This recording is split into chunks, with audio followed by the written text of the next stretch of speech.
Dans le Texas, on a fait 34 lots résidentiels, on l'a revendu, ça a fait 113% en 30 mois. La levée de fonds, ça va être 3,9 millions, entre 15 et 20 000 $ le terrain. On va arriver sur une revalorisation du bien à 10 millions $. Donc 3,9 millions qui rentrent, 10 millions qui sortent. Tout ça, on espère le faire en 24 mois. Des humanoïdes, des IA, c'est bon, il a remplacé tous les avocats au monde. Je débarque, petit blanc de Bretagne, j'arrive sur des gens dans la rue qui se mettaient des seringues dans la rue, quoi. Et là, tu te dis, putain, les inégalités. Mais c'est la loi du jeu aux États-Unis. Ça te pousse vraiment. Merci en tout cas, Romain, d'avoir accepté cette invitation. Merci pour l'invitation. Merci à toi. Dans ce magnifique décor, en plus, ça me fait agréablement plaisir. On a pas mal de choses à évoquer, notamment ton activité, ton parcours entrepreneurial aussi.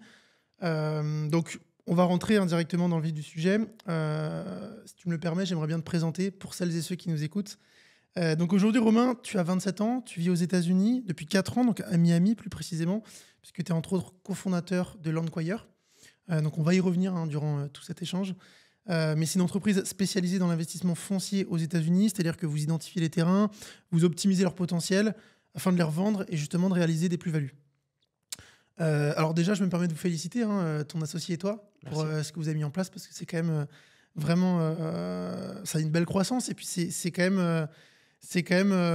hyper intéressant parce que moi je suis dans l'immobilier aussi, tu le sais, donc le fait de faire de l'achat-revente comme ça de terrain, on peut le faire aussi en France, et le fait que vous l'ayez fait aux États-Unis, je pense que derrière tout était calculé, et je pense qu'il y a un marché aussi avec une demande par rapport à ça. Donc d'ailleurs vous avez des clients aussi un petit peu partout. Donc félicitations dans un premier temps. Justement, avant de retracer aussi les débuts et puis ce parcours-là, au niveau de l'activité que vous avez montée avec ton associé, j'avais une question par rapport à ton enfance, ton adolescence. Est-ce que tu sentais déjà que tu avais un petit peu cet esprit entrepreneurial? Est-ce que tu voulais déjà faire les choses par toi-même avec cette créativité, etc. Ou est-ce que tu n'avais pas forcément d'idée de là où tu souhaitais aller et tu voulais te laisser guider comme ça? C'est une bonne question. On va dire que oui. C'est vrai que j'ai toujours aimé l'arbitrage. Aujourd'hui, c'est du terrain, mais c'est vrai que j'ai démarré quand j'étais plus petit. Je suis issu d'une famille d'agriculteurs, des deux côtés, du côté de mon père et du côté de ma mère. Donc, côté de mon père, c'était donc beaucoup de machines agricoles, beaucoup de maïs, du porc. Et du côté de ma mère, c'était beaucoup plus du poulet et du lait. D'accord. Et donc, je me rappelle étant petit, allant donc dans plusieurs fermes pour récupérer les métaux, dans l'occurrence le fer, qui était utilisé, qui n'était plus utilisé dans les fermes. D'accord. Et derrière, aller le revendre directement sur... Ok, donc déjà cet esprit déjà un peu business. Entrepreneur. Donc j'avais 14 ans. De création de valeur. Création de valeur. C'est bien. Ouais. Et non, après, c'est vrai que j'ai évolué dans le monde du sport pour pas mal d'années, en l'occurrence dans le football, au Stade Brestois pendant 6 ans. Donc, j'avais pas forcément l'opportunité d'être entrepreneur avant mes 18 ans. D'accord. Malgré que voilà, j'ai tenté un petit peu de e-commerce, j'ai tenté un petit peu donc de achat-revente de métaux, avant de me lancer vraiment aux États-Unis dans l'entrepreneuriat. D'accord. En l'occurrence, j'ai démarré en 2016 donc, sur du minage de Bitcoin. Donc pareil, au final, c'est de l'arbitrage, parce que tu as des cartes CPU qui te coûtent $10 et tu essaies de revendre ton Bitcoin derrière que tu crées. Maintenant, c'est un monde à part. J'ai voulu vraiment me rapprocher du monde institutionnel au niveau immobilier, en l'occurrence sur de l'achat-revente de terrain très vite, quand je me suis rendu compte qu'il y avait de l'open data aux États-Unis. D'accord. Et l'opportunité donc de faire passer les terrains d'un zoning qui est agricole à un zoning résidentiel assez rapidement. Donc voilà, qui s'apparente en fait à un changement de destination, comme dans l'immobilier classique en France, en fait, quand tu passes par exemple du résidentiel à une société, ou de l'inverse. Ouais. Donc Ouais, c'est similaire. Aux États-Unis, on a un processus qui reste classique. Ça dépend des États, ça dépend des villes et des mairies, mais il y a un processus à suivre pour pouvoir zoner le terrain et obtenir les permis. Donc c'est ce que je fais aujourd'hui. Et alors, avant de revenir là-dessus, justement, c'est intéressant parce que tu parlais du fait que tu étais footballeur. Donc, tu as évolué aussi. Enfin, c'est le monde professionnel, du coup. Tu étais. Semi-professionnel, parce que je suis arrivé Semi-professionnel, ok. à 18 ans, je suis arrivé jusqu'à la réserve du Stade brestois. D'accord. Ils m'ont pas offert un contrat professionnel, Ok. malheureusement. Tu aurais pu jouer en Ligue des Champions, là, J'aurais pu cette jouer en année. Ligue des- Ah. J'aurais pu. Félicitations à eux d'ailleurs. C'est un beau parcours. Bah, c'est mais cette non. semaine, d'ailleurs, je crois que. On jouait Barcelone. Je Ouais. voulais y aller demain, mais je dois aller à Genève, donc. C'est quand même fou de se dire que c'est Brest-Barcelone. Ouais. Euh, Incroyable en tout cas leur parcours. Mhm. Mais c'est vrai que c'est intéressant de revenir là-dessus parce que surtout dans le monde du football professionnel, quand il est assez jeune, ça t'apprend aussi une certaine rigueur, une certaine discipline que tu peux transposer aussi derrière dans le business. Donc je sais pas toi là-dessus, même si je pense que tu as toujours été discipliné, même depuis ton plus jeune âge, on t'en parlait quand tu faisais la revente de métaux, mais est-ce que ça t'a fait monter encore dans une autre catégorie aussi et de se dire peut-être pourquoi pas après aller vraiment dans le monde professionnel plus Ouais. tard au foot et te dire que du coup il y a une certaine rigueur, une certaine discipline, un travail. Ça t'a fait passer un step, tu penses, ou tu avais déjà cette. Bah, je pense qu'aujourd'hui, la réussite d'un entrepreneur, la qualité numéro 1 d'un entrepreneur, c'est la persévérance. Aujourd'hui, des idées, il y en a plein. Maintenant, c'est l'exécution qui est mise en valeur. Et oui, mon parcours voilà, de 12 ans, quand je suis rentré en internat voilà, au club professionnel du Stade brestois, jusqu'à mes 18 ans, m'a aidé à me former et avoir de la rigueur sur l'alimentation, sur voilà, aller à l'école, obtenir voilà, mon bac, obtenir voilà, mes études. Mon parcours familial, parce que j'ai une famille voilà, d'agriculteurs qui ont travaillé voilà, sur les 2 dernières générations très dur pour avoir ce qu'ils ont aujourd'hui. Donc oui, j'ai été baigné là-dedans dans quelque chose qui est la consistance, la persévérance. Et c'est vrai que quand on arrive aux États-Unis et qu'on a ces qualités intrinsèques, eh bien, on a toutes les opportunités qui s'ouvrent à nous parce que c'est un pays qui est pro-développement, Complètement, ouais. qui est pro-entrepreneur. J'aime pas le mot capitalistique, mais c'est ça. Ça permet aux jeunes entrepreneurs de se développer beaucoup plus rapidement que ce qu'on peut voir en Europe.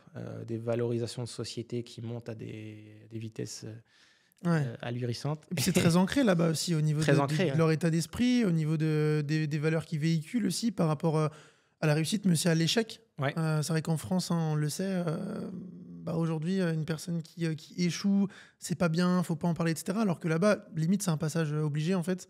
Ah ouais. Là, ce matin, je voyais du coup, je voyais un post LinkedIn, ça me fait penser à ça, où il y avait un angel qui voulait investir dans une boîte. Et donc, il mettait dans ses demandes, il disait qu'il aimerait bien des entrepreneurs qui ont déjà échoué D'accord. pour considérer un investissement. Et donc ça, c'est pareil aux États-Unis. Ils voient l'échec comme une bonne chose. Ouais. Et bon, ça ne veut pas dire qu'il faut échouer. Oui. Mais ça fait partie de la vie de l'entrepreneur. C'est pas l'objectif, en tout cas, numéro 1 quand tu es en pleine croissance. Non. Mais en tout cas, c'est vrai qu'il ne faut pas en avoir peur, je pense. Non. Et même en immobilier, hein, je veux dire, tu as des deals qui peuvent te passer sous le nez. Si c'est que ça, encore ça va. Mais après, tu peux avoir des imprévus avec des travaux ou avec ou des conflits avec des locataires ou autre. Ouais. Donc c'est important, en tout cas. Et c'est vrai qu'aux États-Unis, c'est... je pense que c'est très ancré. Il faut s'imprégner sur le modèle américain, sur le fait que les investisseurs, là je parle pure equity, hein, je ne parle pas immobilier, mais dans l'equity et dans l'investissement d'une société, aux États-Unis, les investisseurs sont prêts à financer à perte pendant de nombreuses années si l'idée est bonne. Je prends l'exemple d'Amazon qui a perdu de l'argent pendant 10 ans avant même de pouvoir générer un profit sur leur bilan. Et ça, je pense que bon, c'est le goût risque qui est supérieur juste aux États-Unis. Ouais, c'est ça. Et pour avoir des idées comme Tesla, Amazon, Facebook, Google, voilà, c'est des sociétés qui sont prêtes à prendre tous les risques pour devenir numéro 1, sachant que voilà, dans les industries, dans toutes les industries aujourd'hui, le numéro 1 prend 80%, c'est un petit peu la loi de Pareto, 80% du chiffre d'affaires, et puis après, le reste se partage les miettes, quoi. Donc oui, il faut pouvoir avoir une idée et pouvoir la financer sur le long terme, à perte, parce qu'on sait très bien qu'il y a des concurrents à côté, aussi, pour gagner des parts de marché. Non, c'est très intéressant en tout cas, et puis c'est très juste. C'est vrai que cette balance, la bénéfice-risque, est beaucoup plus importante aux US. aux États-Unis. Ouais. Et alors justement, pour revenir à la création du projet Longuewire, Ouais. est-ce que toi déjà avant, donc tu as eu ton parcours footballeur, ensuite comment ça s'est passé? Est-ce que tu as travaillé peut-être déjà un petit peu dans l'immobilier avant ou- J'ai touché un petit peu à l'immobilier étant plus petit parce que mon père, à l'époque, a retapé un corps de ferme sur Hmm. laquelle j'étais un petit peu son ouvrier au noir. Donc, toucher un peu de maçonnerie. Et Excellente puis... école ça finalement, parce Comment? que excellente école ça Ah ouais, finalement, ouais, que excellente d'être école. avec son père en Ouais, plus, ouais, ouais. Ah, qui te montre tout et Ouais. d'attiser un petit peu cette curiosité aussi. Ouais, ouais, non, c'est là que j'ai compris que voilà, l'immobilier, Hmm. il y a des apports de valeur à faire et puis c'est là vraiment que tu peux créer un patrimoine. Malheureusement, mon père est plus là aujourd'hui, il est décédé, mais si tu fais le bilan un petit peu de sa vie, d'un côté, sa ferme, donc, où il vendait du porc, il vendait du maïs, et de l'autre côté, sa création de patrimoine, parce qu'il a du coup, il devait acheter des terrains au fur et à mesure pour étendre un petit peu Et les développer. porcs et puis Hmm. les bovins. Si tu fais le bilan, bah, tu te rends compte que son patrimoine s'est vraiment créé sur les terrains qu'il a achetés. D'accord. Sur les terrains qu'il a achetés. Alors, en France, c'est toujours un petit peu plus compliqué derrière si tu veux le construire, parce que quand c'est agricole, aujourd'hui, Hmm. changer le PLU, c'est compliqué. Mais ça reste quand même quelque chose qui lui a permis, malheureusement, il n'a pas eu de retraite, mais il lui aurait permis d'avoir une retraite. D'accord. Donc, voilà, moi, je pars du principe que l'Enquire, c'est un petit peu cette vision, c'est de pouvoir aider, grâce à notre plateforme de private equity, à des investisseurs d'investir dans du terrain, en voilà, Hmm. quelque chose avec un collatéral en dur, quelque chose qui, il y a de moins en moins de terrain, donc forcément, si la demande augmente, la valeur Forcément. économique augmente.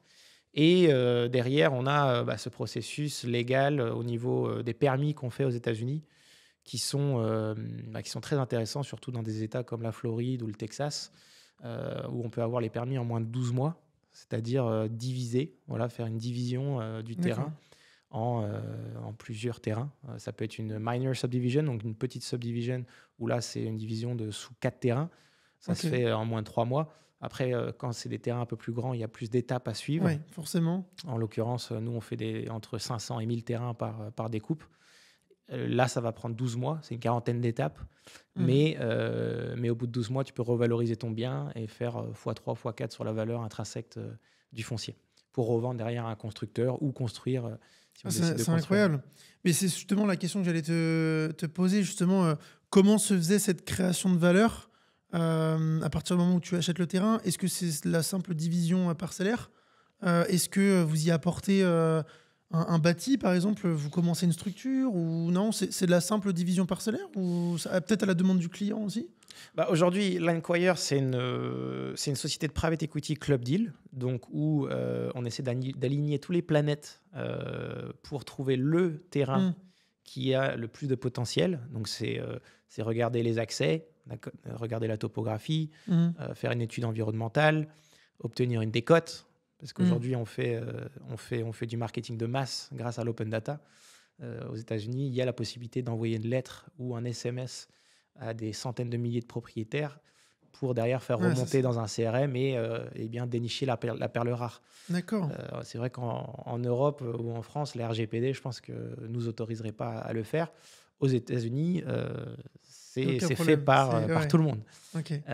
Et donc, une fois qu'on a un terrain potentiellement avec les critères qui respectent les accès, la topographie, l'environnement, l'eau, les égouts, derrière, on va essayer de comprendre quelle est la densité qu'on peut obtenir sur ce terrain en fonction donc des égouts, de l'eau, de l'électricité disponible. Et on va découper voilà, sur des terrains, par exemple résidentiels, le dernier terrain là qu'on achète au mois de décembre. On achète 205 acres. Ça va faire 1029 terrains. 1029 terrains de à peu près 500 mètres Ah oui, carrés. il y a du volume. Ouais, donc plus on fait du volume, plus on fait des économies Ouais. d'échelle. Et ça permet derrière de... Alors ça prend un petit peu plus de temps pour revendre si on revend à la Oui. découpe à plusieurs constructeurs.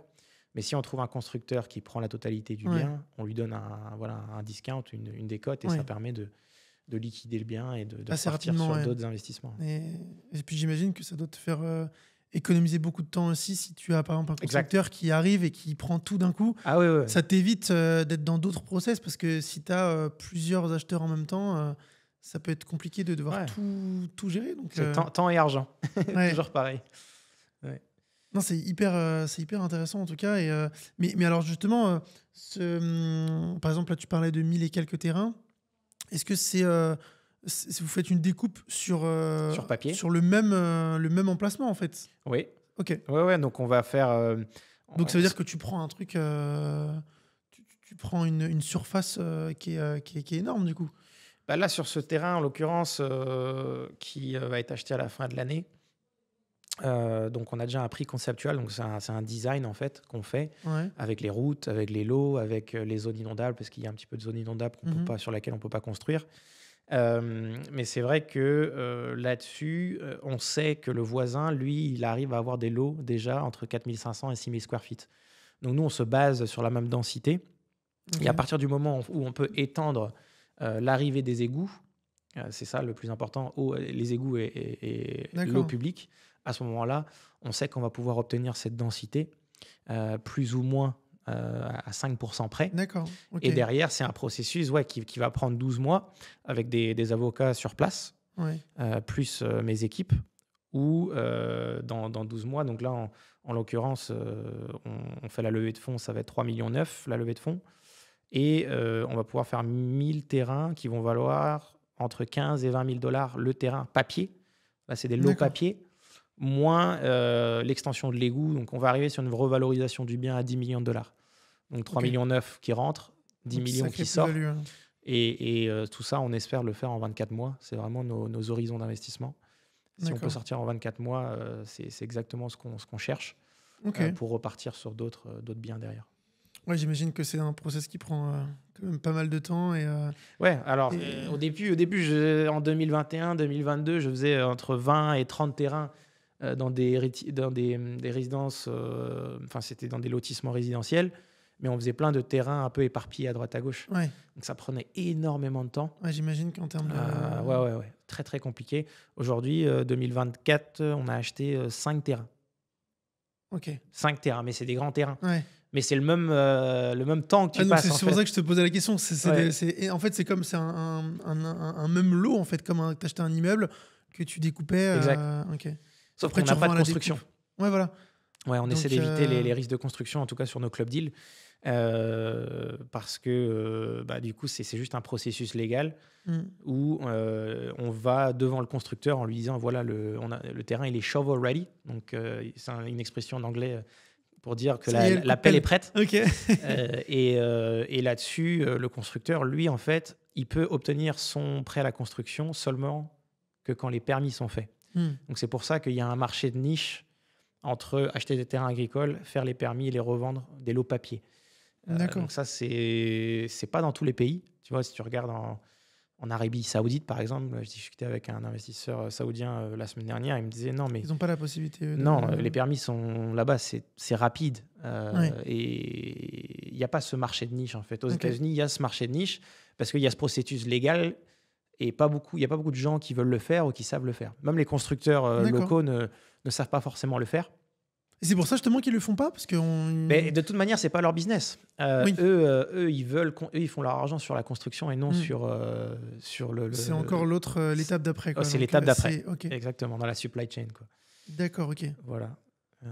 Et après, donc, les lots papier se transforment en lots qui sont finis avec les routes, l'électricité, les espaces communs. Comme un lotissement en fait. Comme un qui, lotissement classique. Où là, Et c'est que du résidentiel du coup. Exactement. Ok. Et là, en l'occurrence, sur ce terrain dans lequel je parlais, ça va valoir à peu près 20% de la valeur des maisons finies. Sachant qu'une maison finie, le prix médian dans cette ville, donc là, je suis à San Antonio, West San Antonio, Ok. va être de 350 000 $ la maison. Tu peux rapidement estimer que le lot va valoir 70 000 $ si c'est quelqu'un qui achète, donc une famille. Après, si tu vends à un constructeur pour qu'il construise les maisons, il va vouloir souvent peut-être entre 15 et 20%. Il veut obtenir un prix de gros aussi Un prix de pour gros, l'ensemble exactement. des. Ouais, forcément. Exactement. Ouais. Donc, tu vas être entre 50 et 60 000 $. pour le lot fini. Ce qui au final est rentabilisé parce qu'après, en termes de temps passé, du coup, ça Ouais. vous fait beaucoup moins de temps passé que si à chaque fois c'était. Moi, je préfère Des acheteurs. faire achat permis revente parce que Ouais, je sais que je peux le faire à distance. Parce que d'accord. j'ai des équipes sur place, des avocats sur place qui gèrent le projet.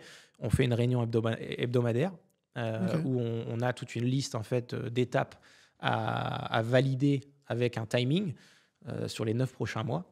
Donc là, ce terrain-là, on sait que d'ici septembre l'année prochaine, on aura fini les permis. On D'accord. sera sur une phase de revente.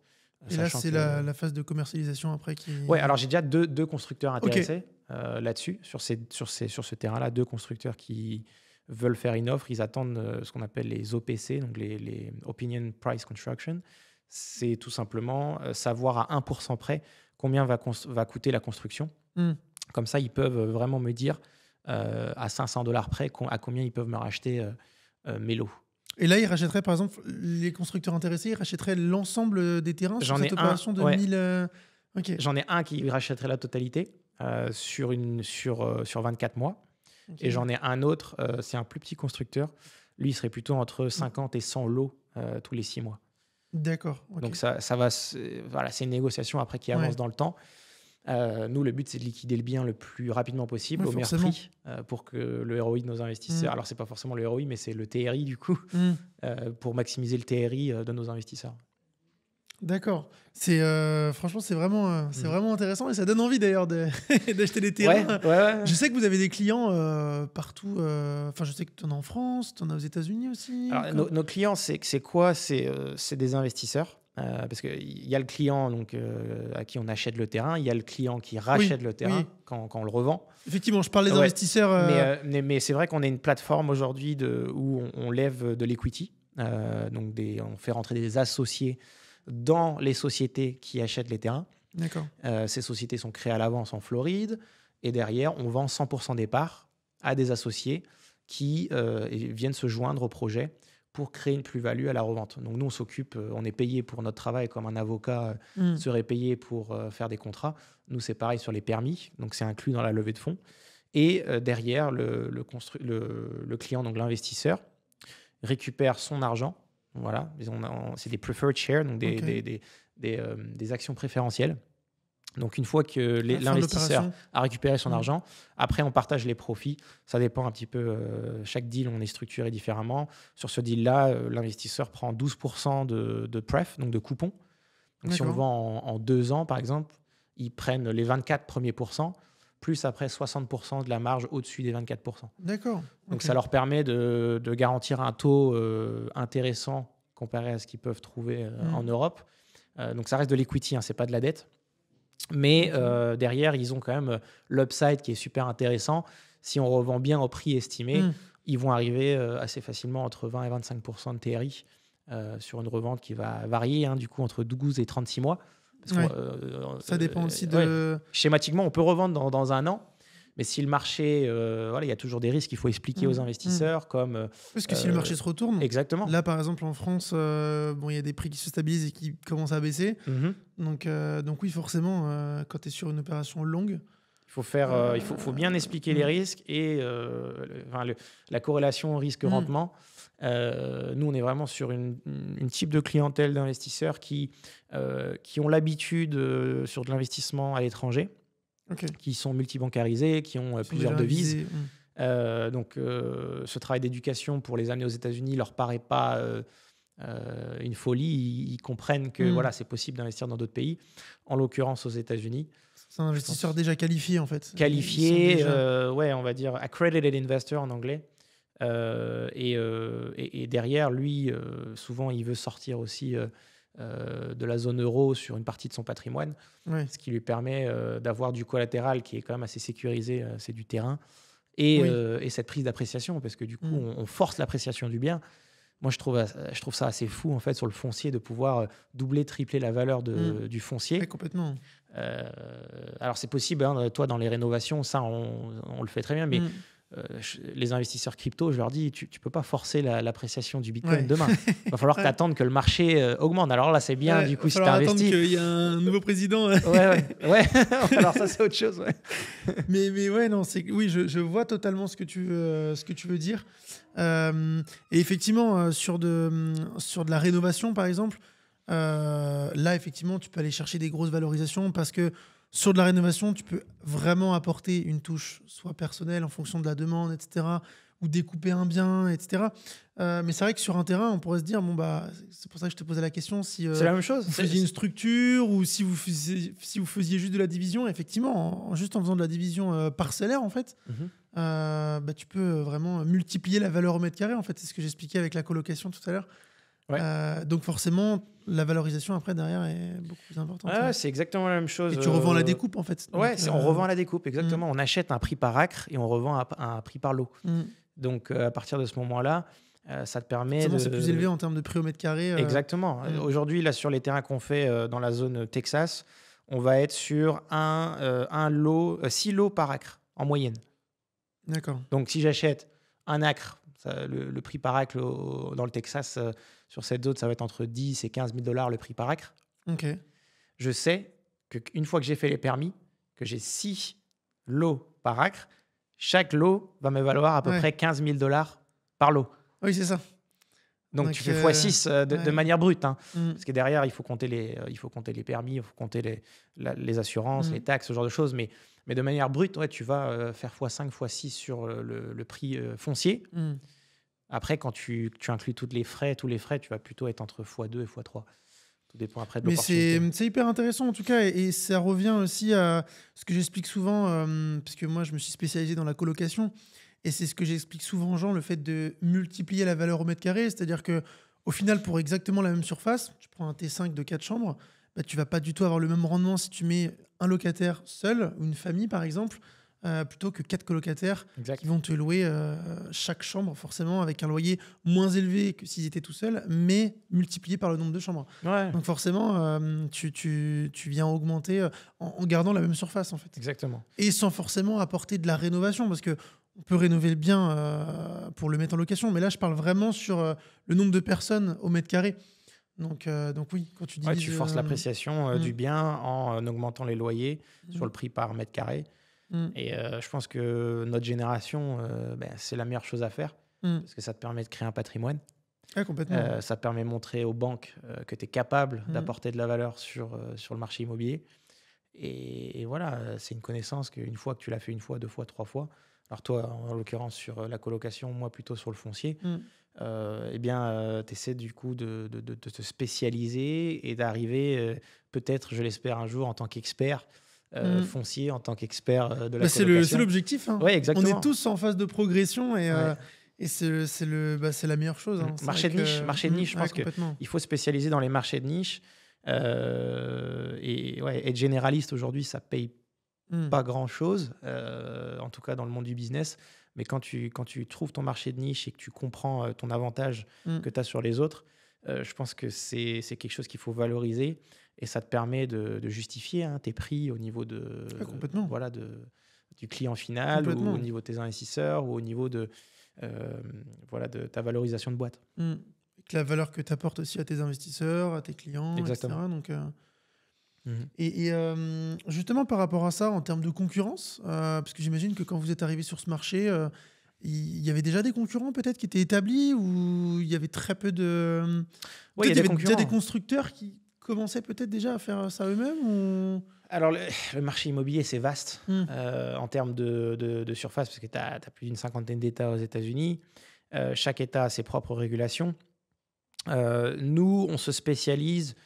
des compétiteurs, oui, j'ai des gens qui font de l'achat-revente de terrain. Il y en a, ils font de l'achat classique, de la revente classique, sans avoir cette prise d'appréciation grâce au permis. Donc ça, j'en connais à peu près 10 000 aux États-Unis. Tu vois ? Donc, énormément de gens qui font de l'achat-revente de terrain. Je travaille énormément avec eux d'ailleurs parce que pour la plupart, c'est des gens qui n'ont pas forcément les fonds pour pouvoir acheter les terrains. Donc des fois, ils me trouvent des terrains, ils m'appellent et du coup, moi, je leur donne une commission en tant que wholesaler, apporteur d'affaires, quoi. Apporteur d'affaires.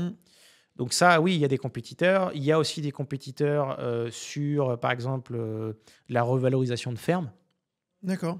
où ils achètent des fermes, un petit peu comme ils mettent ça de manière viagée, c'est-à-dire qu'ils vont laisser le propriétaire travailler et gagner un salaire jusqu'à la fin de sa vie, mais Mmh. derrière, il y a un accord qui est trouvé pour reprendre la ferme et puis continuer un nouveau cycle. Très niché aussi, ça, Très finalement. niché. Ouais. Nous, pour reprendre un petit peu les termes financiers, on est sur de l'investissement alternatif, d'accord? Mmh. Achat, permis, revente, pour les expatriés ou les gens qui habitent en Europe. C'est-à-dire qu'on leur apporte une diversification Ouais. sur ça, ouais. sur un club deal ou sur un investissement à l'étranger, aux États-Unis en l'occurrence. Donc ça leur permet d'avoir accès voilà, à un couple rendement risque qui est différent Mmh. de ce Ouais, qu'ils peuvent complètement. trouver en Europe, sur des SCPI, sur de l'assurance vie, sur de la colocation, enfin tout type de... Alors forcément, nous, on est vraiment sur de l'investissement full equity, donc cash. On n'a pas de financement pour nos investisseurs privés, Mmh. mais en l'occurrence, on obtient, nous, la dette sur la levée de fonds grâce aux vendeurs. C'est-à-dire que souvent, ce qu'on fait, c'est qu'on obtient un crédit vendeur. D'accord. Et c'est ça qui permet en fait d'avoir l'effet levier. D'accord, ok. Donc eux, ils financent l'apport en fait. Ouais, ok. D'accord. Et alors justement, par rapport à ça, est-ce que les investisseurs, ils ont un ticket d'entrée minimum pour rentrer bien sur sûr. le... Bien sûr. On est à $100 000 minimum aujourd'hui chez l'Enquire pour rentrer dans un de nos projets. Donc c'est des SPV, hein, des entités qui sont créées spécialement pour l'achat du terrain. D'accord. C'est des SPV qui ont 5 ans. Donc on a 5 ans pour faire l'achat-revente au maximum. En l'occurrence, notre track record montre aujourd'hui qu'on revend entre 24 et 36 mois. Le dernier terrain qui s'est vendu dans le Texas, on l'a acheté, on a fait 34 lots résidentiels, on l'a revendu, ça a fait 113% en 30 mois. En 30 mois, nos investisseurs ont du coup récupéré une partie des 113%. Et ils sont repartis sur un autre projet. Et puis c'est ça, en plus, après, derrière, j'imagine que vous avez de la récurrence aussi, peut-être, au niveau des investisseurs. C'est ça, c'est la clé. Forcément, tu arrives, tu fais un deal qui fonctionne et tu récupères du cash, derrière, tu as envie de le réinjecter, et puis surtout avec vous. Donc, c'est la clé. Ouais. C'est la clé. C'est bien. C'est comme une banque. Il faut savoir bien garder ses clients sur du long terme pour qu'ils puissent fructifier leurs capitaux, leur patrimoine. Le premier deal, c'est toujours le plus dur parce que c'est là que la confiance s'installe. Donc, on essaie de mettre des choses en place comme des rapports trimestriels, une plateforme digitalisée, les bilans des comptes, ce genre de choses pour permettre de leur expliquer la santé financière de la société qui a acheté le terrain, mais aussi où on en est au niveau des permis. Pour avoir un retour aussi. Exact. Donc, c'est moins sexy qu'une villa à Bali, par exemple. Oui, mais c'est vrai qu'en termes de... Oui, parce qu'il y a un délai qui est un peu plus important, effectivement. C'est vrai qu'on peut se dire qu'en France, c'est très long pour acheter. Souvent, ça fait 3-4 mois en moyenne sur l'opération. Alors, effectivement, dans d'autres pays, c'est beaucoup plus rapide. Mais là, effectivement, c'est plus sur du long terme. Quand c'est des opérations qui sont sur du 12 mois, 24 mois, etc. Je pense que oui, l'investisseur, il a envie d'avoir un retour aussi et de savoir comment même le marché évolue aussi. Pas que sur la partie technique du projet avec les permis, etc. Mais même aussi savoir comment le marché évolue. Peut-être que là, avec les nouvelles élections, etc., peut-être que vous avez eu aussi un peu de... Peut-être que, je sais pas, il y a eu des personnes qui vous ont posé pas mal de questions par rapport à ça ou... Ouais, on avait quand même une bonne partie de nos investisseurs qui attendaient que les élections se finalisent pour un peu comprendre quoi faire avec leurs capitaux. Ça a été une bonne chose, du coup, là, finalement. Ouais, alors, une bonne chose, je sais pas, ça va dépendre à qui tu demandes.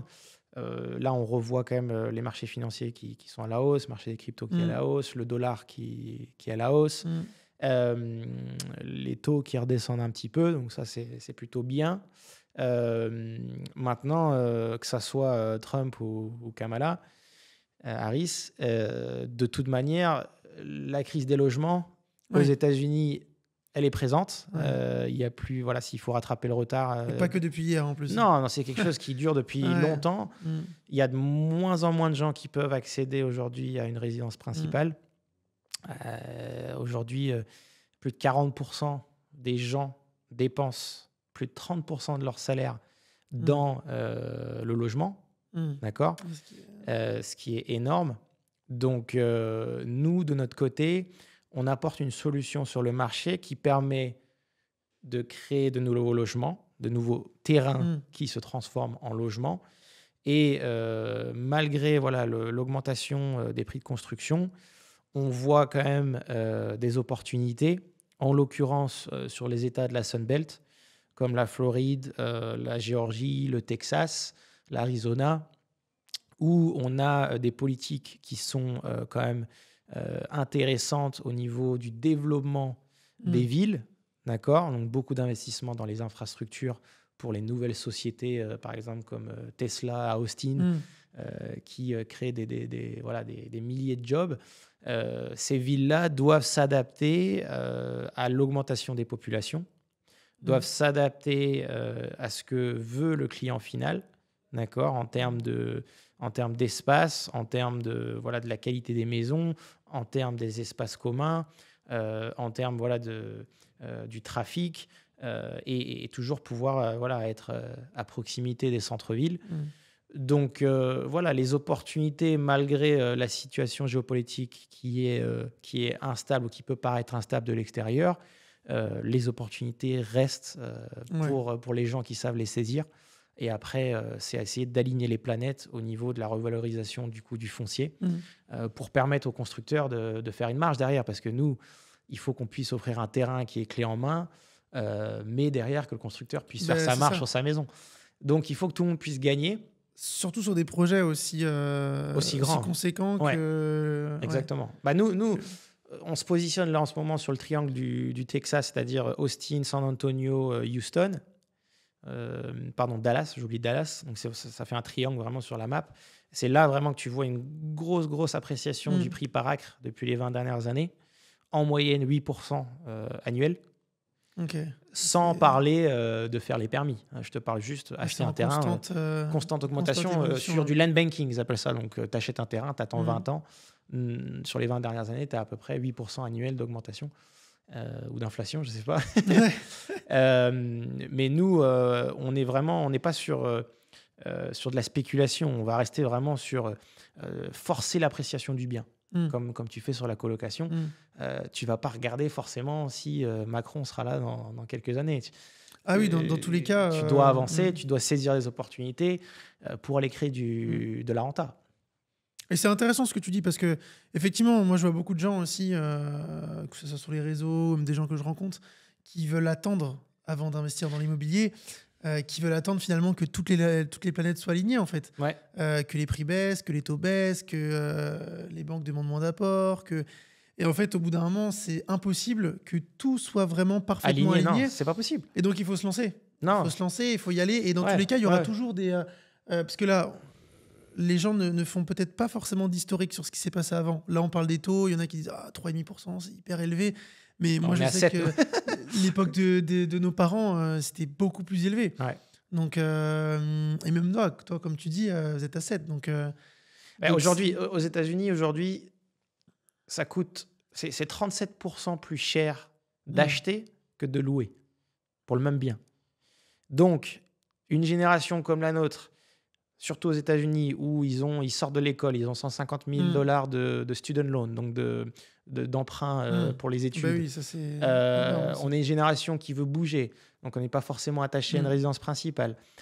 Et que tu as des institutions comme BlackRock qui arrivent, qui achètent des maisons par centaines de milliers, eh bien ça fait que c'est 37% plus cher d'acheter que de louer. Emprunter coûte cher. Exactement. Donc si tu veux créer un patrimoine, de toute manière, il va falloir va falloir acheter au bon prix, il va falloir faire un apport de valeur en faisant de la colocation ou en faisant de la découpe. Il faut trouver un marché de niche pour pouvoir créer un patrimoine. Complètement. Il n'y a pas le choix. Mais c'est intéressant aussi d'ailleurs parce que tu parlais des différents États. J'imagine que, j'ai déjà la réponse, mais pour celles et ceux qui nous écoutent, tu parlais du Texas, de la Floride, etc. J'imagine que, outre le fait d'avoir une réglementation qui est favorable à ce que vous faites, mais j'imagine que les prix aussi sont intéressants dans ces endroits-là. Plus intéressants. Donc c'est la raison pour laquelle aussi vous avez choisi de cibler ces Ouais, alors c'est plusieurs choses. Si tu regardes le prix médian d'une maison aux États-Unis aujourd'hui, c'est au-dessus de 400 000 $. Mm. Tu as des villes, oui, San Antonio, tu vois, tu es qu'à 300 000 $. Donc, tu regardes déjà où va la population. L'année dernière, le numéro 1 des États en termes de croissance démographique, c'était le Texas. Donc forcément, pour nous, c'est intéressant. Et en plus de ça, tu as de l'investissement dans beaucoup d'infrastructures. À Ouais, contrario, ils tentent vraiment à développer aussi pas mal de choses aussi dans ces états-là. pour créer des Mm. parcs immobiliers, oui, de maisons traditionnelles, c'est intéressant. À contrario, tu vois là en Floride, cette année, je pense qu'il y a beaucoup d'assurances, de sociétés d'assurance qui vont souffrir à cause des ouragans. Ouais. Beaucoup plus de gens qui ont du mal à s'assurer. Et le prix d'une maison en Floride est déjà très très très haut. Voilà, plus de 500 000 $. Même s'il y a des ouragans tous les étés. Ouais. Donc, non, pour des nouveaux parcs immobiliers, pour l'instant, nous, on est intéressés sur le triangle du Texas. Je pense que c'est quelque chose sur les 5 prochaines années où on va garder cette position. Parce que, je t'ai expliqué, les permis en Floride, ça va plutôt être 18 mois. J'en ai fait dans l'Oregon, par exemple, c'était plutôt 24 ou 36 mois. Ouais, y a ça Dans le aussi Tennessee, pareil. Dans l'Ohio, pareil. Donc, on choisit où on peut revaloriser le bien le plus rapidement possible. Et en plus de ça, on essaie de coupler où veulent vivre les gens. Ouais, c'est ça, en fait. Voilà. Donc, il n'y a rien de sorcier. Où est la demande? Ouais, où est la demande? Exactement. Okay. Et dans le futur, justement, est-ce que l'idée, ce serait de continuer de se positionner sur ces secteurs-là ou d'élargir un peu plus et, j'imagine que si c'est intéressant ici... La stratégie d'entreprise, c'est vraiment de se spécialiser sur l'achat-revente de terrain aux États-Unis. Aujourd'hui, on est une société qui fait des club deals, donc achat, permis, revente. Je sais qu'on a dans nos petits papiers de vouloir créer un fonds d'investissement régulé en Europe pour investir aux US, mais là, en l'occurrence, plutôt sur la phase B, donc plutôt rachat des terrains avec les permis, et la construction des routes, des espaces communs et de l'eau, eau, égout, électricité. Ce qui est voirie déjà. Voilà. Okay. Et après, se focaliser plutôt sur des terrains qu'on peut louer. Parce qu'aujourd'hui, aux États-Unis, les gens qui n'ont plus accès à des maisons traditionnelles, doivent se réfugier. Alors, c'est un grand mot, mais c'est ça. Il y a de plus en plus de gens maintenant qui ne peuvent plus avoir une maison traditionnelle, qui vont sur ce qu'on appelle des mobile home parks ou des RV parks. Donc, ça va être des grands campings, plus ou moins aménagés, ou des maisons manufactured, donc des maisons construites en usine, où là, on va rester sur des prix plus abordables. D'accord ? Donc, ce n'est pas des maisons en dur, ça reste des maisons en bois. Parce que le coût de revient est beaucoup plus faible aussi. Exactement. Mais là-dessus, les conteneurs, en fait. Alors, conteneurs, pas forcément, en tout cas, pas dans le Texas. Tu vas vraiment voir beaucoup de maisons manufactured, donc des maisons en bois. Okay. Ouais. Comme des tiny house, mais géantes, quoi. Ouais, c'est des tailles plus ou moins grandes en fonction du budget. Oui, voilà, c'est ça. Mais ce que je voulais dire, c'est que beaucoup de gens maintenant n'ont pas forcément l'argent d'acheter le foncier. Donc, ils viennent louer le foncier. Ils louent le foncier entre 400 et 600 $, par exemple, par mois pour un terrain entre 300 et 400 mètres carrés. Okay. Ils louent ça. Donc, c'est des leases de 12 mois qu'on peut étendre. D'accord. Et derrière, soit ils viennent louer la maison dessus, soit ils achètent la maison dessus, ils financent la maison dessus. Okay. Du coup, ça crée des opportunités pour des investisseurs fonciers comme nous de faire le développement des terrains et derrière de créer de la rentabilité sur le foncier. Ouais. Voilà. Aujourd'hui, moi, j'ai des terrains en France, je loue à des agriculteurs. Comme fait McDo, en fait. Oui, exactement. Ils on gardent a le tous terrain. Le film Le Fondateur. Ils gardent le terrain. Okay. Alors là, nous, on n'aurait pas les murs, du coup, mais on n'aurait que le terrain. Ok. Ouais. Et là, là-dessus, c'est intéressant. Parce que du coup, je sais que racheter le terrain à mes club deals, plus faire le développement en route, électricité, tout ça, un terrain fini, il va me coûter entre 40 et 45 000 $. D'accord. Mais derrière, ça se loue entre 400 et 500 par mois. Ouais, donc en termes de renta... En termes de renta, c'est intéressant parce que tu peux refinancer une fois que tu es loué à plus de 85%. Tu refinances après... Et par exemple, le particulier, tu disais qu'il loue son terrain, qu'il loue le foncier. Sur des mobile home parks, oui. Ok. Et après, il peut... Non, justement, c'est à vocation de louer le terrain. D'accord, ok. Il y a des mobile home parks où tu achètes le terrain et la maison. Il y a des mobile home parks où tu loues le Oui, terrain voilà, en fait, et tu loues la maison. plusieurs options. Ça ok. dépend ce que tu veux faire. Nous, en l'occurrence, là, sur le fonds d'investissement, c'est vraiment pour louer sur du long Ouais. terme.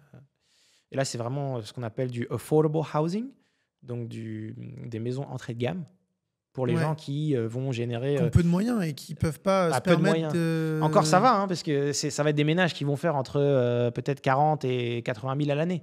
Ouais. Ah oui, donc... Mais après, tu as tous ceux qui sont en dessous, ouais, c'est ça. en dessous de 40 000, que eux, il y a soit les RV Park, donc là, ils vivent dans un camping-car, Mm.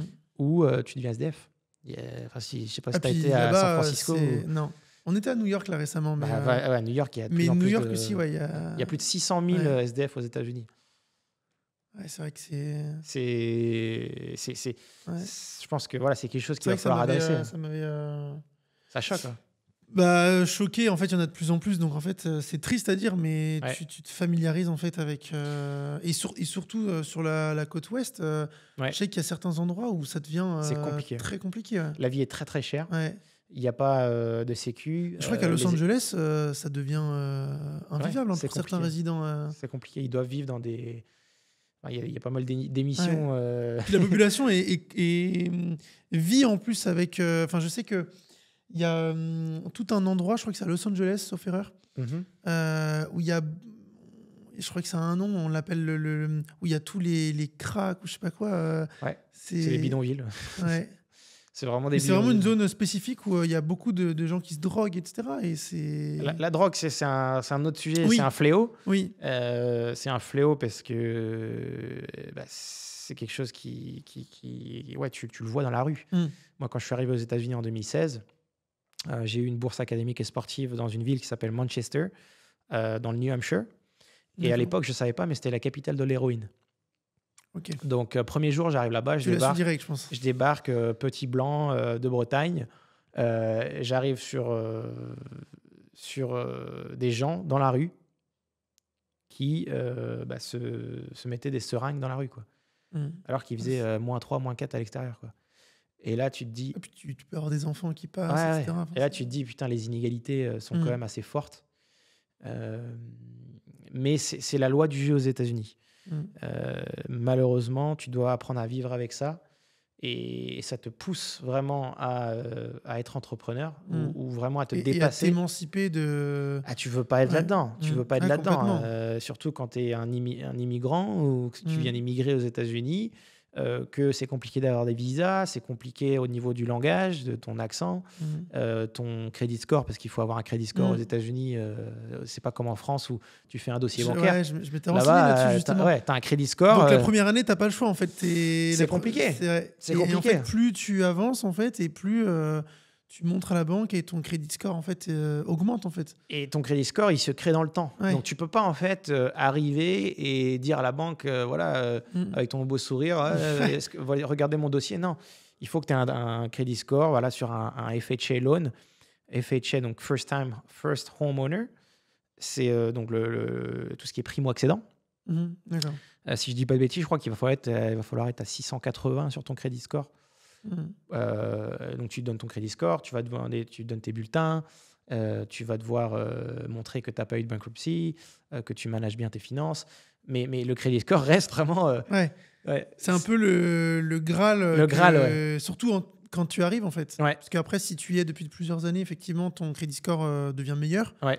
Mais la moi, il m'a fallu année, 3 ans. 3 ans, je crois, pour monter au-dessus de 680. Et même si tu as un gros apport, le FHA, c'est 3,5 d'apport. Si tu as une trésorerie assez conséquente et que tu veux faire un effet de levier, est-ce qu'ils vont appliquer la même... Tu peux négocier, ouais. mais ils vont regarder ton crédit score. C'est le Et moi, je crédit sais score que 3 ans, les 3 premières années... Alors déjà, pour obtenir un crédit score, il faut avoir une carte de crédit. Donc c'est vraiment... tu vois, ici, les cartes de crédit, c'est mal vu. Enfin, tu vis pas à crédit en France, comparé aux États-Unis.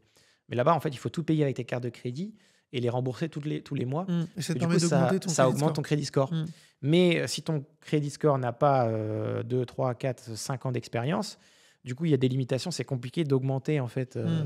Tu dois attendre, en fait. Tu dois attendre. Exactement, tu dois attendre. Tu dois attendre et tu n'as pas le choix. Tu n'as pas le choix. Ouais. Et moi, j'ai dû attendre. Alors moi, je suis pas forcément pour la résidence principale pour des croyances personnelles, Mais ouais, les banques ont quand même beaucoup durci Ouais. pour devenir propriétaire Ah bah non, mais j'imagine bien, je m'étais renseigné aussi par rapport à ça, aux tout ce qui est US. Credit Score, etc. Ah, encore plus si t'es de l'étranger pour acheter, Ouais. c'est Ah mais non, mais compliqué. complètement, hein. Et c'est vrai qu'en France, on a une chance finalement parce que il y en a beaucoup qui vont se plaindre sur les taux qui augmentent, sur les banques qui demandent de l'apport. Mais nous, c'est vrai que C'est un bonheur en France. j'ai commencé à investir tu vois, c'était 2017-2018. Alors oui, effectivement, c'était le Far West. Mhm. Là, tu vois, c'était... tu avais un taux 0%. d'endettement à 45-50%, tu pouvais emprunter Ouais. sans apport. Donc après, si tu enchaînais les opérations, effectivement, là, elles étaient un peu plus réfractaires. Ouais. Mais voilà, il suffisait que tu mettes un apport et puis même si tu étais à 45%, ça passait, quoi. Ouais. Donc effectivement, les règles ont un petit peu changé. Beaucoup de rentiers qui sont créés à Ouais. cette époque-là. Et on en a profité. Ouais. Il fallait en profiter. Ouais. Tu vois, aujourd'hui, moi, j'ai des gens qui ils voient ce que je fais depuis 5-6 ans. Ils pouvaient le faire. Ils l'ont jamais fait par flemme ou par je sais Ils pas, manque de regrettent, hein. connaissances. Et aujourd'hui, bah ouais, mec, c'est trop tard, tu vois. C'est pas trop tard. Non, Mais c'est pas oui, trop tard, les hein. règles du jeu ont changé. Ouais. Donc la banque va te demander beaucoup plus d'apports. Les taux, ils ont augmenté. Les prix, ils ont augmenté aussi, les prix de l'immobilier. Tu vois, on parlait de Rennes. Moi, à l'époque, j'avais acheté 155 000 euros le Magnifique. T5. Ouais. Un Donc- T5, ouais. Ouais, un T5, ouais, Ouais. à Villejean. Donc, pour ceux qui connaissent, Villejean, vraiment secteur universitaire. Et donc, tout a augmenté, les conditions se sont durcies. Donc oui, c'est plus compliqué. Mais quand tu compares aux États-Unis, par exemple, il y a un vrai gap. Je pense que c'est comment qu'ils Même disent. au Canada, hein, je crois que Ouais. mon frère vit au Canada, Canada c'est et horriblement et cher. c'est très très cher. Et puis même pour utiliser l'effet de levier bancaire, Je crois que c'est encore plus dur que les US.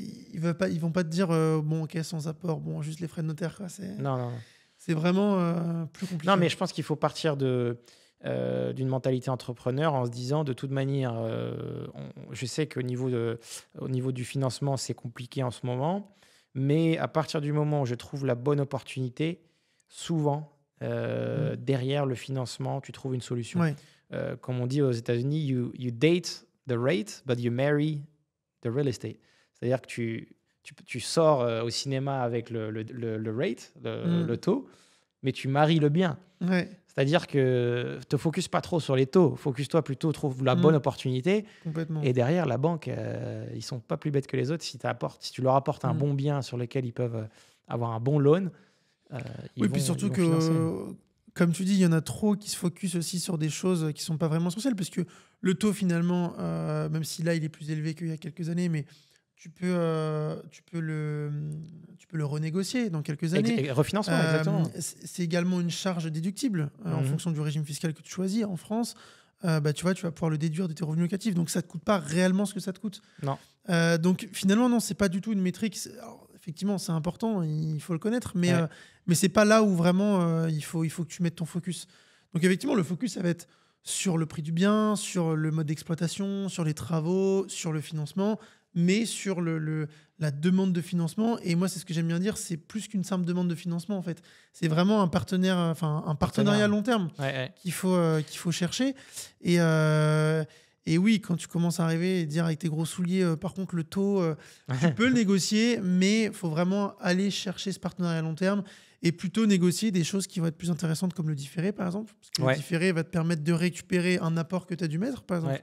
Donc, il y a des choses comme ça qui sont plus importantes. Moi, ce que j'aime bien faire sur les terrains, c'est faire des crédits vendeurs sur 3 ans, où je négocie, en fait, je paye seulement les intérêts pendant 3 ans. Je l'inclus dans ma levée de fonds. Et je paye au bout de 3 ans une somme restante. Souvent, je négocie entre 25 et 50% du bien payé au bout de 3 ans. D'accord. Comme ça, ça me permet de faire les permis, de revendre et de payer le vendeur. D'accord, et ça évite aussi d'engager aussi toute ta... si tu as moins d'apport, du coup. Sur ma levée de fonds, du coup, ma levée de fonds equity diminue. Du coup, sur le papier, j'arrive à augmenter ma rentabilité. À partir du moment où j'arrive à revendre au bout de 3 ans. Oui. Ça, c'est toujours une fois que tu... C'est de la dette. Hein. C'est de la dette parce que du coup, lui, il a le first lien hypothécaire. Et donc, après, j'essaie de rester plutôt entre 25 et 30% de dette sur mes levées de fonds. D'accord. Donc, ça reste quand même très peu de dette comparé à ce qu'on peut voir sur les marchands de biens classiques en Europe. Qui vont chercher 60, 70, 80, 90 pour certains. Où tu as un retournement de marché, là, t'es foutu, quoi. Du coup, là, il y en a beaucoup en Et Europe. là, pour le coup, il faut être aussi très niché, je pense. Parce que, tu vois, typiquement, les gros marchands de biens qui ont fait des opérations, par exemple, sur la Côte d'Azur, ou qui se sont nichés dans le luxe, Mhm. je pense pas qu'ils ont... ce serait intéressant d'en discuter avec certaines personnes, mais je pense pas qu'ils ont vécu le retournement de marché comme une personne qui a pu faire un achat-revente dans une ville moyenne, par exemple, tu vois.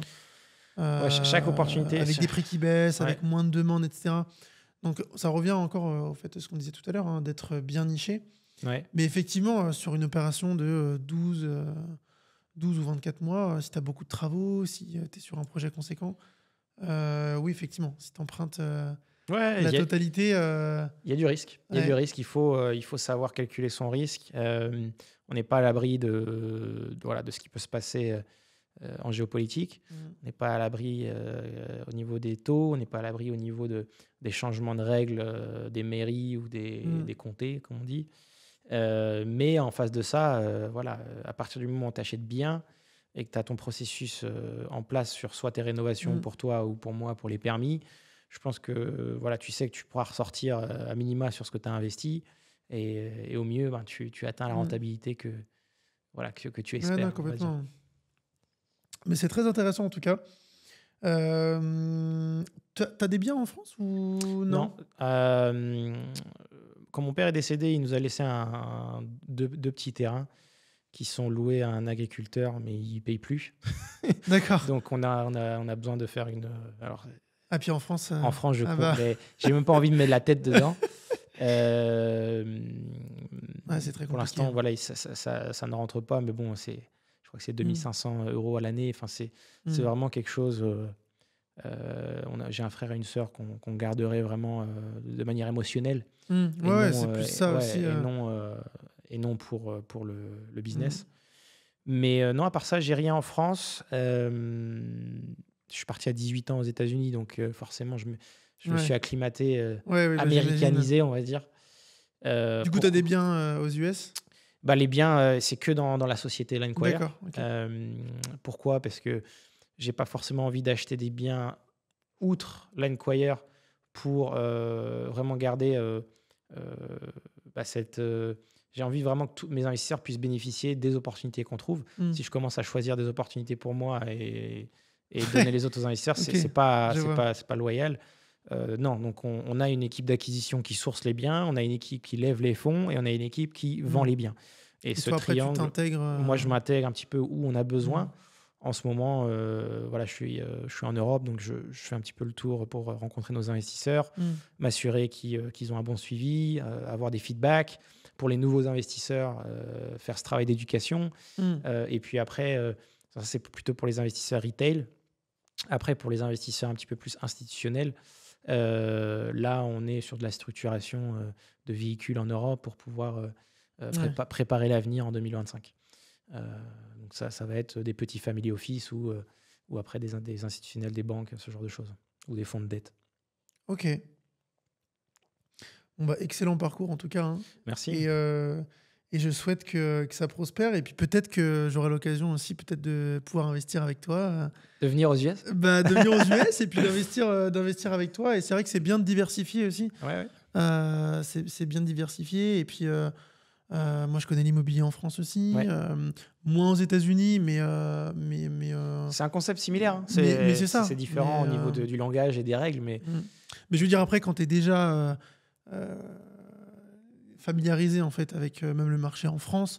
Bon, après, tu peux te familiariser avec pas mal de marchés. Hein. Moi, je pense que tu es plutôt avisé, on va dire. Donc, je pense que non, ça me... Et ça pourrait être intéressant d'ailleurs de diversifier. Non, moi, je prends du plaisir à travailler avec des gens comme toi qui ont de l'expérience dans l'immobilier en Europe.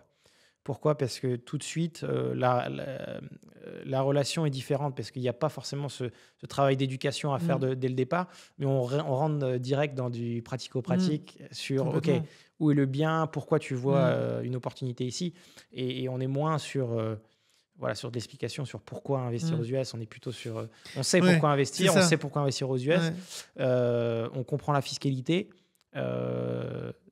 C'est pareil, les gens se fixent beaucoup sur la fiscalité ou sur comment investir aux US, mais c'est pas très compliqué, hein. Tu crées une société aux US, ça te prend 2 semaines. En 2 semaines, tu reçois ton CABIS, ton numéro de c'est SIRET. rapide. Ouais. C'est rapide. Derrière, tu peux ouvrir un compte bancaire à distance.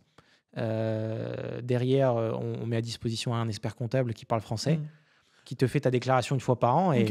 et Même après, en n'étant pas résident, du coup, tu peux ouvrir un compte bancaire. Ok. exactement. Pas toutes les banques, il y en a de moins en moins qui le font. Si tu veux vraiment une banque avec pignon sur rue, tu vas devoir te déplacer. Mais autrement, non, ça va être de la néobanque. Ça peut se faire, de la néobanque, j'imagine que... Il n'y a pas de souci Ils sont présents partout, là-dessus. hein. Et après, les investisseurs ont tendance quand même à garder du coup leur flux là-bas, aux États-Unis. Ça leur permet du coup de voyager aux États-Unis, d'acheter des billets d'avion pour faire baisser l'enveloppe fiscale. Enfin, après, ça dépend pourquoi ils investissent et pour comment ils le font, mais ils peuvent investir en nom propre, ils peuvent investir en société. Et même quand tu es par exemple résident en France, que tu investis du coup via l'Enquire et donc que tu ouvres un compte bancaire, tu as aussi cette partie credit score Non, le credit score, c'est vraiment... C'est vraiment quand tu es résident et que tu... C'est utile pour avoir de la dette. Ouais. Maintenant... Oui, mais je veux dire, si par exemple, tu es résident en France, je suis résident en France, demain, je veux investir avec toi dans les terrains, j'ouvre du coup un compte bancaire. Ouais. Mais est-ce que, même si en étant toujours résident ici, je le fais tourner en faisant des opérations et comme ça augmente mon credit score et comme ça, d'ailleurs, si je veux utiliser de la dette pour, je sais pas, faire un deal, tu vois. Il faut une carte de crédit pour démarrer. Ouais. Le problème, c'est qu'avoir une carte de crédit en tant que non-résident est très compliqué. Oui. Okay. Donc nous, on peut ouvrir des comptes bancaires, avoir des cartes de débit. D'accord. Mais pour créer un crédit score en tant que non-résident... Ça fait sens aussi parce que dans beaucoup de pays, je pense que c'est comme ça. C'est plus compliqué. Si t'es pas résident. Après, il y a des gens qui arrivent à obtenir des visas et du coup, avec le visa, ils obtiennent ils obtiennent une carte de crédit.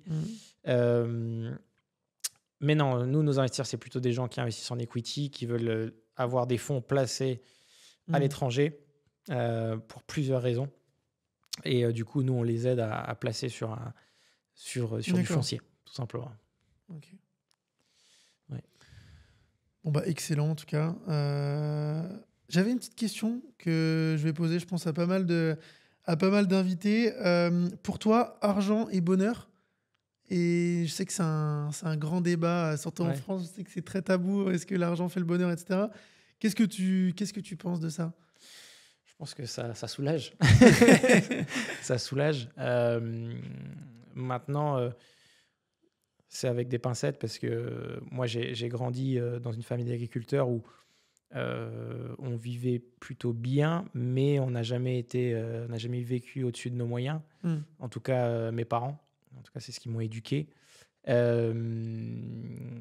c'est vrai que quand tu traverses des crises économiques, par exemple en tant qu'agriculteur, mon père fait partie...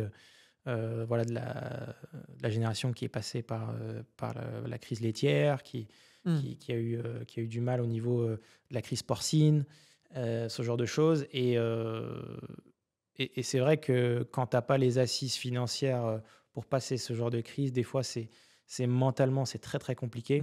Ça pèse sur la famille, sur ta santé mentale.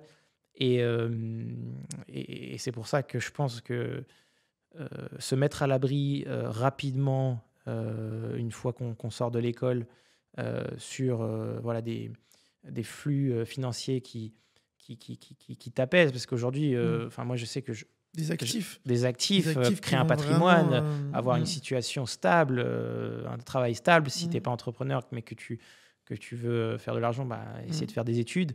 Une fois que tu as quand même moi je sais que quand je suis passé de 0 à 10 000 de rentrée perso tous les mois, ça a changé ma vie, quoi.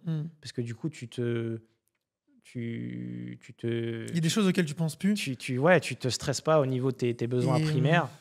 Maintenant, c'est autre chose. Maintenant, j'essaie de développer vraiment un patrimoine, une marque. J'essaie de développer la situation patrimoniale de mes clients. Donc, c'est un tout autre monde. Mais c'est vrai que quand tu es au SMIC, par exemple, en France, je pense que c'est compliqué. C'est la période la plus dure, je pense, de se sortir de ça. quand tu as les mauvaises croyances, quand tu as L'entourage, hein. l'entourage, tu n'as pas le bon joue entourage. un rôle vraiment important. Les études, des fois, si tu n'as pas Ouais. forcément les connaissances, du coup, le jour au jour est compliqué. Mm. Et je pense que quelqu'un qui arrive à se sortir de là, félicitations à lui parce que il tente, il cherche à se développer personnellement, mais pour obtenir une meilleure situation pour lui et sa famille. Et oui, forcément, l'argent, à un moment donné, fait le bonheur. Mais c'est un outil en fait qu'on utilise tous les jours et, Ouais. et en fait il fait partie de l'équation, il est là, il est immuable. Donc en fait oui, je pense que c'est important, surtout après derrière quand tu as une perspective de vie de famille, etc. Ouais. Moi je me vois pas avec mes enfants, tu vois, déjà leur fournir une éducation financière et puis aussi derrière leur fournir toutes les armes nécessaires. Ouais. Qui soient dans le confort, mais pas trop non plus, parce quand tu as des enfants, tu as un vrai travail d'éducation aussi. Ouais. On dit souvent, faut pas leur mettre une cuillère en argent dans la bouche. Non. Donc c'est très important justement de veiller à ça, à rester, les mettre dans le confort, mais en leur faisant comprendre aussi comment ça fonctionne, la valeur du travail, la discipline. Ouais. Et après, oui, c'est de toute façon quelque chose qui sera dans l'équation et qu'on peut pas enlever, donc autant s'en servir, comprendre les règles du jeu. Surtout qu'aujourd'hui, il y a de plus en plus d'opportunités. Donc c'est de plus en plus dur au niveau du train de vie de la personne qui reste dans cette foire d'empoigne, on va dire. Mais il n'y a jamais eu autant d'opportunités aussi de se lancer. On le voit, hein, que ce soit même avec l'intelligence artificielle, etc. Aujourd'hui, il y a quand même beaucoup d'opportunités. Donc, aux gens qui savent le saisir. Donc il faut savoir la saisir. Et c'est pour ça que je parlais de l'entourage. Moi, je sais qu'une fois, j'ai eu une personne qui m'a dit au téléphone mot pour mot, un jeune qui voulait investir dans la pierre. Donc ça fait, je crois, 4 ans, je crois. Donc là, en 4 ans, elle aurait pu réaliser des belles opérations et complètement changer de vie. Et en fait, cette personne me disait, ouais, mais finalement, j'en ai discuté un petit peu avec les parents de ma femme, etc. Et puis, en fait, non, on va pas... Voilà, ils m'ont dit que c'était pas très bien... Et peur de l'inconnu. Peur de l'inconnu, d'où l'importance de se former aussi et de s'ouvrir aussi à... C'est clair que oui, si on reste buté sur quelque chose... ça devient... Avec l'IA, tu mentionnes l'IA, mais ça ouvre énormément d'opportunités d'un côté, mais de l'autre, il faut continuer à se former parce que autour de nous, la compétition est réelle. De plus en plus et il y a de plus en plus de gens qui sont capables de faire des choses qu'on n'est pas capable de faire sur des marchés comme la Chine, l'Afrique, l'Amérique du Sud.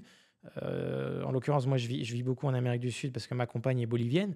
Quand je vois comment ils ont faim là-bas de réussir et de venir aux US, tu te dis, il vaut mieux qu'on reste à la page, qu'on continue à se former, qu'on fasse attention à nos bilans, qu'on fasse attention à ce qu'on dépense et à notre entourage, parce qu'on se fait rattraper très vite. Et moi, je le vois dans beaucoup de jobs maintenant. Ce que je pouvais faire avec une cinquantaine d'employés là, il y a 2 ans, maintenant, je le fais avec 25. La même chose. Au niveau de mon marketing, au niveau du bookkeeping, au niveau des contrats. Il y a 3 ans, j'avais 3 avocats. Aujourd'hui, j'en ai un. Parce que moi, je lui fais ses contrats. Je lui dis, valide-moi les contrats, ça m'économise déjà 1000 balles de l'heure. Tu vois, donc c'est pareil sur les architectes. Les architectes, sur les permis, il y a 2-3 ans, ça coûtait plus cher. Maintenant, je leur ferai le préconceptuel avec l'IA.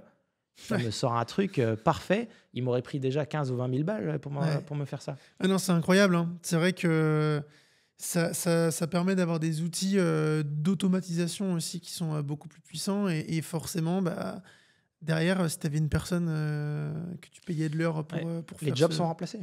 Mais du coup, complètement. c'est pour ça qu'il faut j'ai une petite sœur de 18 ans, j'espère qu'elle écoutera cette podcast, qui voulait faire architecte. Moi, je lui ai dit, écoute, je préfère que tu restes généraliste encore 2-3 ans pour voir et que tu sois sûr de ce que tu veux faire. Parce que là, on est sur une période de transition où on ne sait pas où vont les jobs. On ne sait pas où va falloir se former. Les écoles de commerce ou les écoles d'architecture d'aujourd'hui vont être has-been demain. Donc, il va falloir être très, très... Surtout pour les jeunes là, de moins de 18 ans qui finissent leur bac, il va falloir réfléchir 3 fois plus que nous quand on est sorti de l'école, où ça posait pas de problème d'aller en médecine, ça posait pas de problème d'aller en école de commerce. Mais là, déjà, il faut être sûr de ce que tu veux faire de plus en plus tôt. Ouais, En plus de complètement. ça, il faut coupler l'IA. Sans avoir de réelle visibilité T'as sur, pas de visibilité. sur même proche, hein, dans Ouais. 5 ans. Hein. Donc moi, je lui ai dit, apprends à lire des bilans déjà. Mm. Apprends à parler à des avocats. Parce que, il y a une chose que je suis sûr qui va rester, c'est des gérants d'entreprise, il va en falloir. Il va falloir des gens qui savent toucher à l'humain et savoir communiquer. Ouais, Donc, complètement. après, tout ce qui est métier un peu plus... quand je vois, il y a des grosses sociétés aux US là, qui créent des humanoïdes pour cuisiner, pour créer des maisons. Ouais, c'est fou. Hein. Waouh, C'est- waouh. Ah, ça va très vite. Hein. Ça va très vite. Ça va vraiment très C'est vite. même hein. effrayant pour notre nouvelle génération, même pour nous, si on ne sait pas se réinventer tous les ans. Ah non, complètement. Ça va extrêmement vite. Bah, je pense qu'on a fait le tour en tout cas, Romain. Merci à toi. Merci à toi. Merci à toi d'avoir répondu à cette invitation. Ça m'a fait extrêmement plaisir qu'on rien. puisse échanger. Je sais qu'en plus le timing était assez serré, Ouais.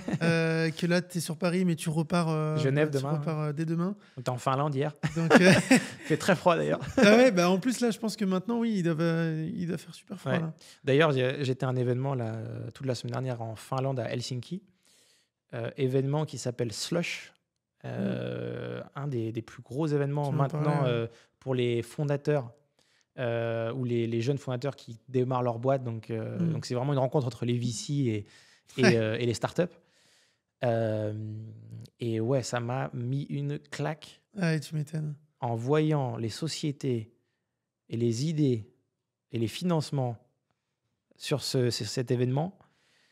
Incroyable. Donc, je recommande à tous les start-upers ou les fondateurs de vraiment aller à cet événement qui est une fois par an. C'est tous les ans, ouais. Ouais, une fois par an à Helsinki. Finlande, qui est vraiment, la Finlande est vraiment focalisée sur la technologie parce que ça permet vraiment d'ouvrir les yeux, surtout pour les entrepreneurs Ouais. qui se cherchent, qui veulent des idées sans créer une société qui va devenir has-been dans 6 mois, quoi. Là, vraiment, tu as des Ah, trucs. c'est extrêmement enrichissant. Hein. Ah, Et puis ça te enrichissant. permet d'avoir une vision aussi. Ouais. Ah ouais. Mm. Ouais. Incroyable. Donc, je recommande. Non, mais c'est vrai que moi, je connaissais pas cet Slush, événement Slush. Slush, en 3 ans, là, ils ont explosé. Et c'est devenu le plus grand événement de réunion de fondateurs au monde. C'est le cerveau Huit- collectif. Hein. 8 De 000 toute façon, quand personnes. Comment 8000 personnes 8000 personnes. sur 3 Ok. jours. Ouais. Waouh. Donc, Je énormément pense que t'as dû d'IA, ressortir ouais. grandi. des humanoïdes, des IA, des Ouais, c'est incroyable. Bah, c'est des le monde de fintech. demain. Hein. Ah ouais. Mm. C'est incroyable. Là, j'ai écouté le pitch d'un mec. C'est bon, il a remplacé tous les avocats au monde. C'est bon, tous les contrats. Ouais. Tu rentres tous les contrats dans une machine learning, ça te sort tout ce que tu. Enfin, c'est incroyable. Ça prendrait trop de temps d'expliquer, mais De toute façon, maintenant, avec tous les outils même là, hein, de mois en mois, il y a des outils qui sortent c'est qui sont affolant. de plus en plus performants. Et, Surtout. Et quand tu vas chez le notaire en France, tu as toujours un truc de papier comme ça. Oui, c'est encore. Ouais, c'est même pas Mais digitalisé. peut-être que ça va. Mais c'est obligé. Tu peux Mais pas. oui. Tu peux pas stopper la technologie. Malheureusement, on est obligé de l'embrasser et j'espère qu'on va pas devenir des semi-machines. Je pense que les business qui vont garder quand même de la valeur, ça va être les business où tu apportes de l'expérience. D'accord. Donc, par exemple, des gyms, des barbeurs, enfin, tu fais des salons de coiffure, ce genre de choses. Tu as quand même cette Même touche. du voyage ou plein de choses. Du hein. voyage, tout ce qui va être vraiment pour donner de l'expérience, parce qu'on passe de plus en plus de temps sur nos ordinateurs. Et des fois, moi, je me dis, quand par exemple, je finis ma semaine le vendredi, des fois, je me dis, mais le samedi, je prends pas mon téléphone. Ouais. Je sors toute la journée et je prends vraiment 8 heures pour moi. Juste et ma l'Apple compagne. Watch. Même pas, non. Non, mais c'est important de se déconnecter aussi. Se déconnecter, ouais. Ça peut paraître paradoxal parce que finalement, même au niveau de nos business respectifs, on est toujours un peu connectés, tu vois. Mais Toujours. c'est important aussi de prendre du temps recul. pour soi.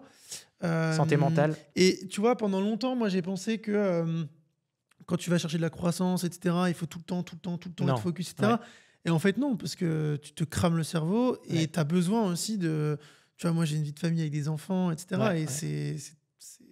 c'est tout, C'est en super fait. important. Donc ouais, non, ça, c'est important d'avoir un bon équilibre entre profiter, savoir profiter, sans Ça, faut toujours avoir Une balance. Ouais, une bonne balance. Donc, Ouais.